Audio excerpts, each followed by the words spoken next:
黎諾兒係一個12歲嘅少年，但係佢媽咪啊，你做咩唔叫佢起身遲到啊？Sorry 啦，我下車你俾先起身叫醒你嘅。你仲講幫着衫啦。OK 啊。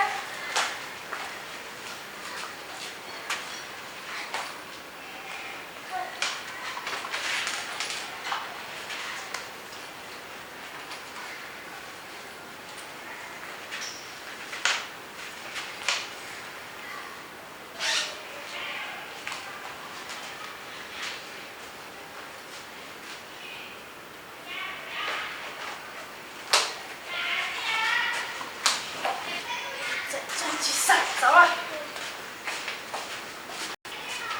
黎諾兒，你遲咗喎。係啊，咁又點啊？我媽晏咗起身叫我啫嘛。咁你？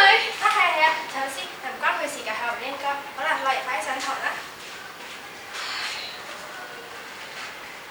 小息嗰陣 Hello，諾兒，我冇帶原子筆喎，你可唔可以借俾我啊？唔得喎，我點解要借俾你啊？點解我哋 best friend 嚟㗎喎？支筆我㗎，我話俾就俾，唔俾就唔俾啦。我依家5點得閒，你依家陪我去行街，係咁啦。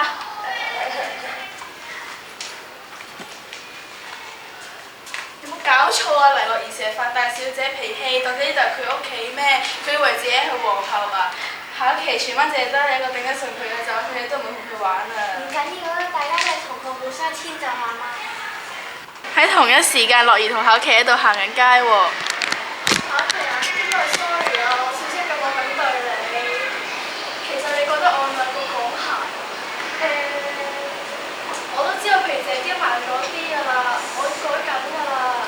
咁你慢慢改善下啦。我媽成日逼埋我哋去參加嗰啲咩活動班，嗰啲活動班都好無聊嘅，我都唔想去參加。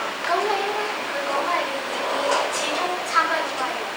就係，今日真係好多謝你陪我去行街啊！唔緊要啦，我哋係 best friend 嚟㗎嘛。